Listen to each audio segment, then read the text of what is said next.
So last lectures में हम लोगों ने गो थ्रू किया था कि एल्गोरिदम कैसे डिजाइन करते हैं, एल्गोरिदम के अंदर क्या क्या एस्पेक्ट या क्या क्या कैरेक्टरिस्टिक्स होते हैं। आज हम देखने जा रहे हैं एल्गोरिदम्स के बारे में, जो कि चैप्टर 1 होता है बीटेक का। उस चैप्टर में क्या क्या क्वेश्चंस पुटअप किए जा सकते हैं और किस तरीके से उन क्वेश्चंस के रिप्लाई आंसर्स दिए जाएंगे। ठीक है, सो बेसिकली इस लेक्चर के अंदर हम लोग क्या करने वाले हैं, हम सबसे पहले देखने जा रहे हैं कि एल्गोरिदम होता क्या है। So what is an algorithm. अगर आपको एग्जाम में पूछा जाता है कि एक एल्गोरिदम क्या होगा, तो आप उसको कैसे रिप्रेजेंट करेंगे, उसका सॉल्यूशन कैसे देंगे। सो मैं इसको ऐसा ले सकता हूं, इन कंप्यूटर साइंस हम बोल सकते हैं N algorithm is a finite. पहले तो समझते हैं फाइनाइट सीक्वेंस क्या होता है। मैं जो वर्ड्स इसमें आ रहे हैं वो डेफिनेशन आपको समझाने की कोशिश कर रहा हूं। N algorithm is a finite sequence, मतलब अगर मेरे को एक एल्गो बनाना है और उसमें कुछ लाइन का एल्गोरिदम लिखना है, 5 लाइन, 10 लाइन, 20 लाइन, तो सबसे पहले तो आपका एल्गोरिदम जो होना चाहिए वो फाइनाइट सीक्वेंस में होना चाहिए, मतलब उसमें फाइनाइट नंबर ऑफ स्टेप्स होने चाहिए। ऐसा नहीं हो सकता कि आपका एल्गोरिदम इनफाइनाइट टाइम चल रहा हो।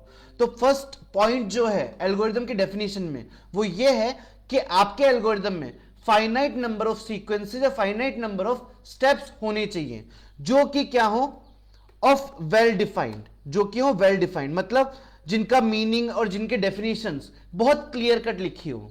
ठीक है, दूसरी बात, वो जो चीजें हैं, वो जो स्टेप्स आप लिख रहे हो, वो होनी चाहिए कंप्यूटर इंप्लीमेंटेबल। मतलब अगर वो एल्गोरिदम आप कंप्यूटर को समझाने की कोशिश करें तो कंप्यूटर को इंप्लीमेंटेशन या वो इंस्ट्रक्शंस समझ में आने चाहिए। ऐसे इंस्ट्रक्शन आप बिल्कुल नहीं लिख सकते जो कंप्यूटर रीडेबल ना हो। नेक्स्ट, इसमें अगला पॉइंट आता है, typically to solve a class of problems or to perform a computation।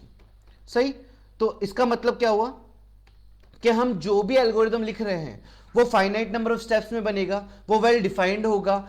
ऐसे इंस्ट्रक्शंस या ऐसे एल्गोरिदम लिखे जाएंगे जो कंप्यूटर रीडेबल हो, कंप्यूटर अंडरस्टैंडेबल हो, और वो किसी तरह की प्रॉब्लम को सॉल्व करने वाला होना चाहिए। ठीक है, एंड एक और चीज इसमें इंपॉर्टेंट पॉइंट है, इट इज अ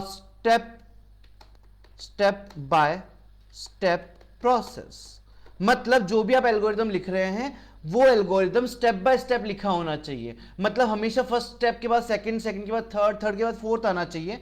ऐसा ना हो कि आपके उस एल्गोरिदम का कोई स्ट्रक्चर नहीं है। सो बेसिकली पहला जो क्वेश्चन है कि what is algorithm, easiest definition, एक फाइनाइट सीक्वेंस होगा जो कि वेल डिफाइंड होगा, कंप्यूटर में इंप्लीमेंटेबल होना चाहिए और किसी तरह की प्रॉब्लम को सॉल्व करने वाला होना चाहिए, और ये कंप्लीटली एक स्टेप बाय स्टेप प्रोसेस होना चाहिए।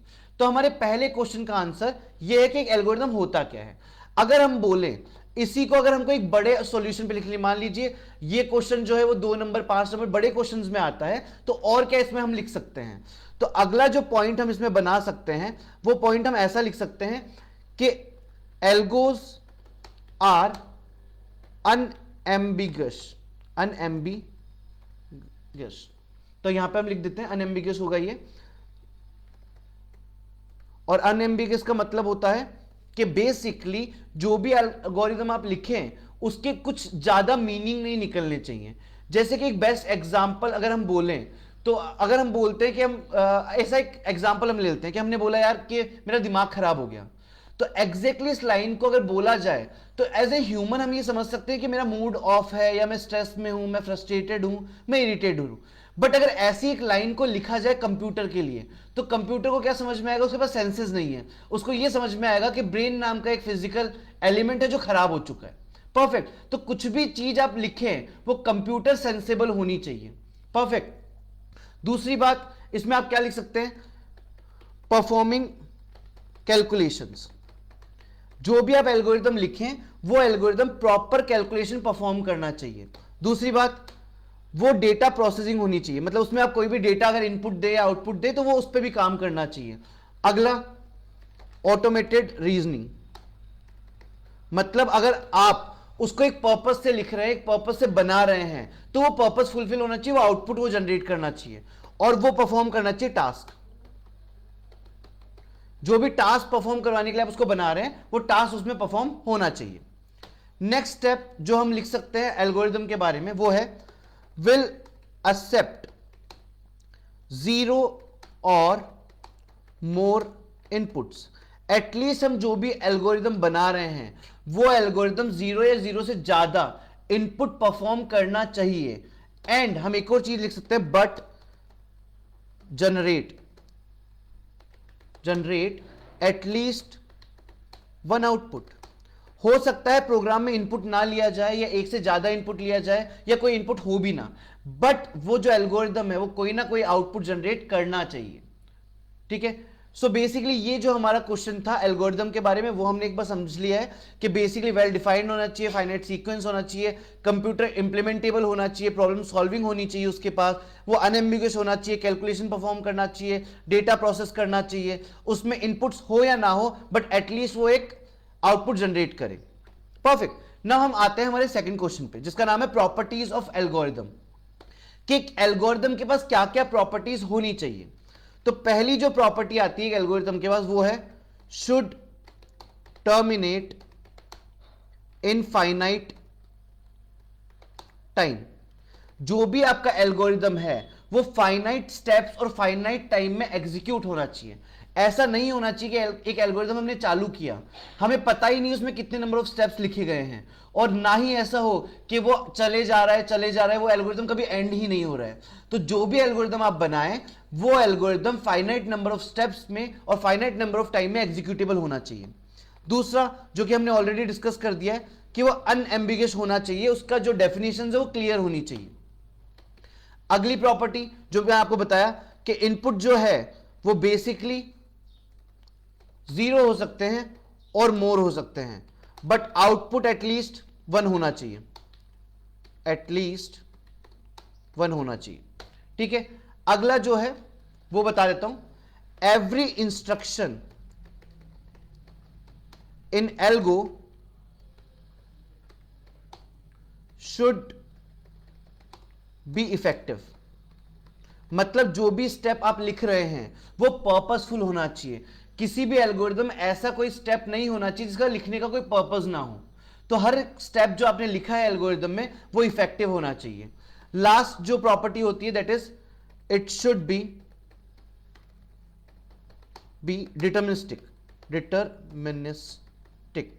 मतलब आप जो भी एल्गोरिदम लिख रहे हैं उसका एक पर्पस फुलफिल होना चाहिए कि अगर आपने बोला कि मेरे को है ना एडिशन ऑफ 2 नंबर करना है तो उस एल्गोरिथम के कंप्लीट होने पे एटलीस्ट 2 नंबर्स का एडिशन परफॉर्म हो। इस तरह का एक काम करता है या पर्पस होता है, प्रॉपर्टी होती है हमारे एल्गोरिथम की। नाउ नेक्स्ट जो पॉइंट हमारे पास आता है that is an important question कि एक एल्गोरिथम और एक प्रोग्राम में डिफरेंस क्या होता है। तो सबसे पहले हम समझते हैं एल्गोरिथम। अगर मैं बात करूं एल्गोरिथम की तो यह लिखा जाता है रिटर्न इन डिजाइन फेज।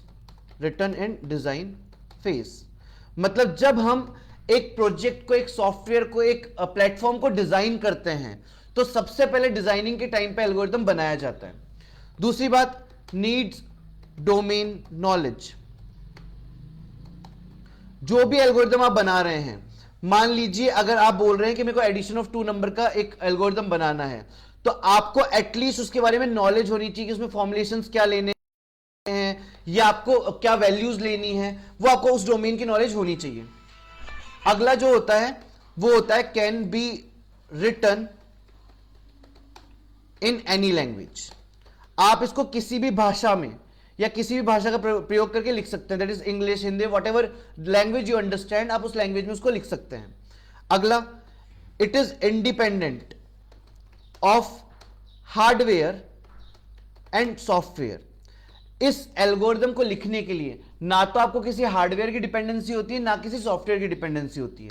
आप बिना किसी हार्डवेयर सॉफ्टवेयर के डिजाइनिंग फेज के अंदर एक एल्गोरिथम लिख सकते हैं। Next we analyse algo for time and space complexity. मतलब जो भी आप एल्गोरिथम लिखेंगे आपको एटलीस्ट ये एनालाइज करके लिखना है कि वो कितना टाइम ऑक्यूपाई कर रहा है, कितना स्पेस ऑक्यूपाई कर रहा है। आप इजीली इस चीज को गो थ्रू कर सकते हैं। जैसे मान लीजिए आपने 2 एल्गोरिथम लिखे, एक एल्गोरिथम 10 सेकंड में चलता है, दूसरा एल्गोरिथम 12 सेकंड में चलता है, तो आपको क्लियर देख के पता चल जाएगा कि 10 सेकंड वाला एल्गोरिथम ज्यादा एफिशिएंट है। तो जब भी आप एक एल्गोरिथम लिखेंगे मैंने उनके डिफरेंसेस क्लियर कर दिए कि आप डिजाइनिंग फेज में लिखेंगे, आपको उस एल्गोरिथम जिसका भी आप लिख रहे हैं उसके डोमेन की नॉलेज अच्छी होनी चाहिए। कोई भी लैंग्वेज में लिख सकते हैं, इसको हार्डवेयर और सॉफ्टवेयर की डिपेंडेंसी नहीं चाहिए होती है। साथ में यहां पे आपको टाइम और स्पेस कॉम्प्लेक्सिटी चेक करनी पड़ती है। अगर मैं बात करूं प्रोग्राम की, तो प्रोग्राम में क्या पॉइंट्स हैं? प्रोग्राम जो लिखा जाता है वो लिखा जाता है इंप्लीमेंटेशन फेज में। मतलब जब आपका डिजाइनिंग फेज कंप्लीट हो जाएगा एक सॉफ्टवेयर का और आप उसको इंप्लीमेंट करने की कोशिश करेंगे, तब आप लिखेंगे एक प्रोग्राम को, इंप्लीमेंटेशन फेज। तो प्रोग्राम हमारा लिखा जाता है इंप्लीमेंटेशन फेज में। दूसरी बात, प्रोग्राम को बनाने के लिए आपको बेसिकली प्रोग्रामिंग नॉलेज होनी चाहिए, या आपको किसी भी कोडिंग लैंग्वेज की नॉलेज होनी चाहिए। अगर आपको किसी कोडिंग लैंग्वेज की नॉलेज नहीं है तो आप एक प्रोग्राम नहीं लिख सकते हैं, जबकि अगर बिना प्रोग्रामिंग नॉलेज की हेल्प से आप एल्गोरिथम लिख सकते हैं। अगला जो हमारे पास होता है ये कि हमने यहां बोला था कि इसको किसी भी लैंग्वेज में लिखा जा सकता है, बट यहां पे ऐसा है नहीं।